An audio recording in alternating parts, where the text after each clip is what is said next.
Our prison system is another area where great changes are needed. They should be as schools where wrongdoers are re-educated and then recirculated back into our society.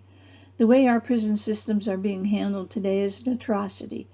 For the most part, when one enters one of these prisons, he is almost certain of two things. One, at some point he will be raped violently, and two, at some point he will be held in bondage through blackmail. The two may be related or they may be separate, but they will take place at some point in his stay. Blackmail is a power structure that is brought about by animal-based brain ego. It is caused, in the beginning, by a lack of self-esteem and self-worth. Forming the conscience is the only method of combating the makeup that is found in one committing blackmail. Rehabilitation using subliminal tapes and education is the only method at the present time to start the process of forming a conscience. Once these tapes are being used, it would be time for classes in the daytime hours. These would be private classes to begin with, because these prisoners will not let any of their buddies see them start to realize that they have a thinking process that is different from what they have used all their lives. The first lessons that these prisoners will receive after the start of the subliminal tapes, which will be based on feelings of self-worth and being part of the all of the universe, are that the prisoner will be given a look at the progress that each life should make. The goal of each life is the building of a conscience that will allow him to see that the way he treats other prisoners and other people in general is a direct reflection of the way he feels about himself. Evil does exist in the universe. As a matter of fact, it comprises a large segment of our universe. It is not so in the higher universes. This is Earth's place in the scheme of universal growth. It is a classroom experience set up for the purpose of recognizing evil in all its manifestations and learning to overcome its temptations. Evil is disguised in many, many ways, most of them quite alluring to humanity. When one finally reaches the stage of recognizing evil is the time when his real spiritual journey begins. You see, evil is of man's own making. When man first entered the animal bodies is when evil began. The animals themselves were ferocious up until that time, but had no conscience, so cannot be condemned for adhering to the survival of the fittest way of living. Once the spirit thought forms entered the body, everything changed among those who had spirit thought forms enter. This is ever true today. Once an animal reaches a stage where a small piece of the Creator enters his form, this animal starts acting on a higher level of consciousness. But in the beginning, the combination of ferocious animal instinct and untrained spirit thought forms was an explosive mixture. They had cunning and the ability to plan deeds to allow them to still continue with the survival of the fittest mode of living. This had to change, but it was a very slow process. Anger is the result of duality between the higher mind and the lower nature. When anger is the result, it is an indication that the lower nature won that particular battle. When compassion and understanding are the results of this duality battle, then it means that the higher mind won the battle. Some people have such poor self-worth that they don't believe they deserve a good life, and therefore reinforce evil and sabotage their happiness by breaking the rules of life because they don't care. A definition of evil that could be considered to be a spiritual definition would be any act that prevents any soul from growing in the light. Forgiveness is the biggest instigator of growth in any who has committed an evil act against another. Evil cannot be a permanent state, as all must return to the light before any can return to the light. Therefore, evil must not ever be thought of as permanent. A thought such as this would tend to lock it into permanency, and this could stop the evolution of the universe. There is no such thing as highly evolved evil. Evil can never be highly evolved because the fact that it is evil denotes its inability to be highly evolved. There can be very intelligent evil, very sly evil, but it's still evil, and the one doing it is not highly evolved. Evil cannot progress to the higher planes. One simply will not allow himself to progress past the Earth planet if there is an evil bone left in his body, in a manner of speaking. It will be the person himself who will ultimately judge himself as to whether a certain act he committed was a deliberate act of evil or was truly mistaken judgment. Therefore, the entity himself will be the one who determines when he has freed himself of all evil tendencies. Evil is ignorance of the light, but it encompasses more than that. It is very much a result of the animal-based brain caught up in ego. In other words, one who feels that there is no one who can tell him what to do. It also involves a total lack of self-esteem, because the one who has a balanced sense of self-esteem could not ever feel that no one had the right to tell him what to do. He would realize that to live and survive in society there must be rules and regulations, or all would be chaos. The one committing evil believes he is more important than all other beings, so he has an inflated sense of self-worth. Of course, you might say that these are all components of ignorance. The worship of members of the human race must stop. The sports figure and film stars are going to be some of the first areas where this worship will stop. It is acceptable to have a sports figure who teaches right methods, or an actress who can interpret a play wisely, or a musician who can touch on the truth when they perform. However, worship of these people will not be encouraged because it only serves to tear down the self-esteem of the rest of humanity. This lowering of self-esteem has been perpetrated in subtle ways, one being that an ordinary parent's action will never seem to amount to much in his children's eyes if the children have these stars to model or compare to their parents. Our television shows are also causing much destruction of self-esteem in our young people. This change in society must come about. Its time is here. The quality of life will be what matters, not the quantity of possessions. During this changeover period, everyone will be going through periods of frustration that at times are almost uncontrollable, at times imperceptible. It's as though one part of each person is saying, I know this doesn't matter. I know this is immaterial. I know that it's not important, but I still know that I want it done my way. This is due to sensing by all that the inner part of them, the creator part of them, the creativity, needs to come forward and express. It needs to be their own expression. So we must have compassion on these ones whom you might consider petty and childish in their actions. You must understand what is going on within them. When more of the self-confidence, the self-esteem, the self-assuredness is brought in, each one will begin to respect this part of the other and have the grace to give them the opportunity to express and grow. This is truly a trying time for all humanity because it is a changeover period in the consciousness of all.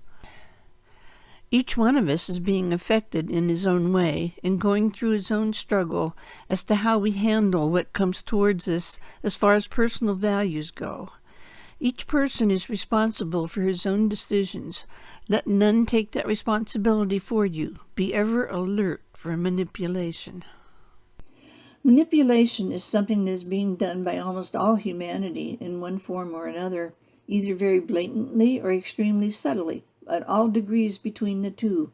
It is learned very early by children in school. They have grown up without television advertising, and they accept manipulation as a common practice. Very few ever question if it's right or wrong. They just do it. It is against universal law, but most people aren't aware they are doing it. They need to be enlightened to just what they do that is manipulative. A mother will quite often use manipulation to get a child to do something she wants him to do. The child will in turn manipulate the parents. One parent will manipulate the other. The one thing that would combat manipulation is truth. Another would be unselfishness. The biggest guard against it is do unto others as you would have them do unto you. If everyone practiced the golden rule, manipulation would cease. Anyone in politics needs to be on the alert always for the subtlest means of manipulation. There are some people for whom this is an art.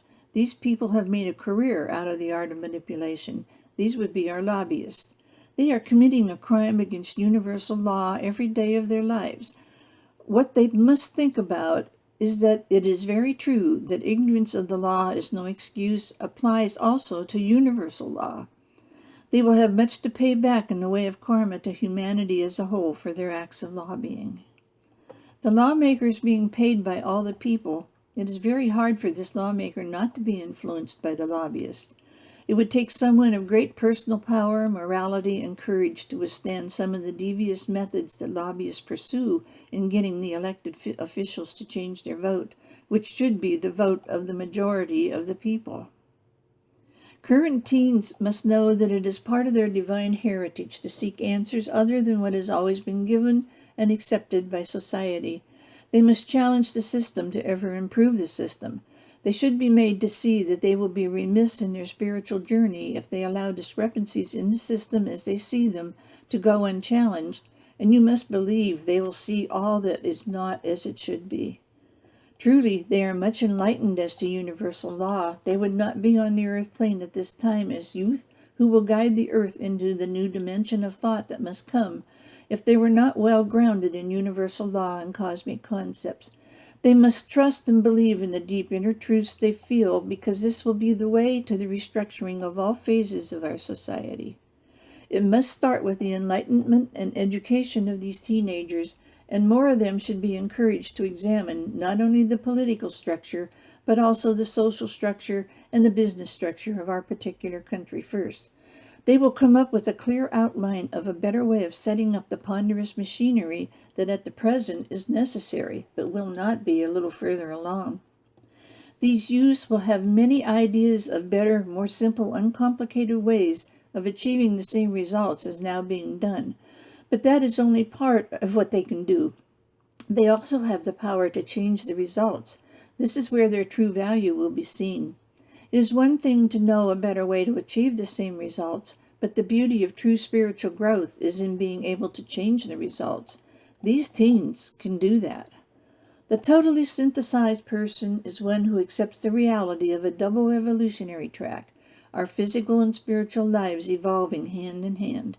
To explain, look at it from a more overall view. You have a little world down there that is like a pair of twins. One is very animalistic nature and one is of a divine nature. The divine sparks come from planet number 3 and are quite innocent and uneducated. They are searching, eager to learn, grow, experience, and evolve. They meet up with the creatures inhabiting planet number 4, this beautiful Earth. These creatures are able to not only enjoy all of nature, but are quite content to just wander around enjoying it with no desire or curiosity about anything. The divine sparks think how much fun it would be to have a form, to be able to experience Earth in a physical body. Thus the joining of the two completely different natures took place. But when that divine spark, that peace of mind, is in place, it is constantly pulling up the level of thinking higher than the brain could achieve without it. Eventually, this piece of the Creator's mind must become stronger than the brain of the animal form. This is the duality that all go through. When the two are blended, then real progress can begin to take place, and eventually the peace of the Creator's mind overpowers the stubbornness of the human brain. It knows enough not to take control completely, because that is not the plan. The plan is to mold the human brain into a beautiful reflection of the Creator, by having the peace of the Creator entwine and enmesh into every fiber of the human brain, and enlighten it and raise the vibratory rate that this brain is capable of functioning at. Many families' problems are self-made, and they must be self-undone. These families must know that they have the power and the strength to undo the tangled web that has been spun without spinning any more webs. There is a policy concerning money that has been apparent in many households, that of robbing Peter to pay Paul. This simply cannot be done anymore. Peter needs to get his share of what funds there are, and Paul must realize that he cannot any longer be served by taking from Peter.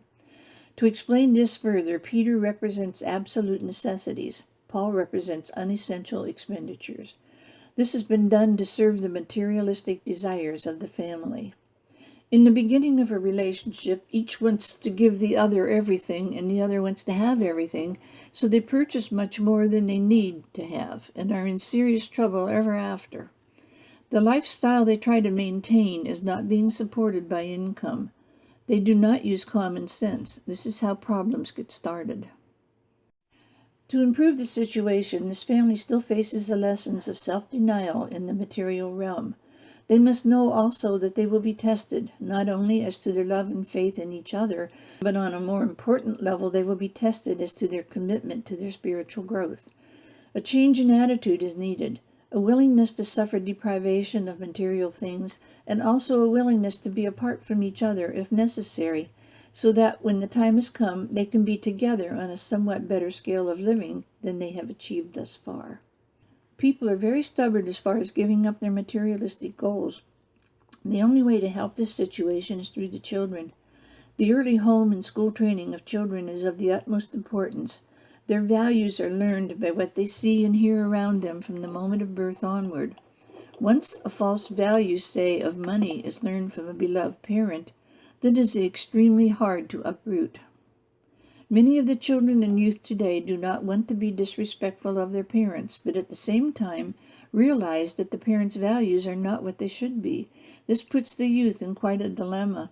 Most of the time they give up because they feel that they, the youth, must be wrong because all the older generation believes and lives their lives with a materialistic set of values. But a child's intuition is quite strong. Adults don't realize this and try to dominate their children's lives with their own interpretations and opinions, when quite often they should let the child express his feelings. The least that should be done is to let him express himself and include his ideas for consideration as part of the decision-making process.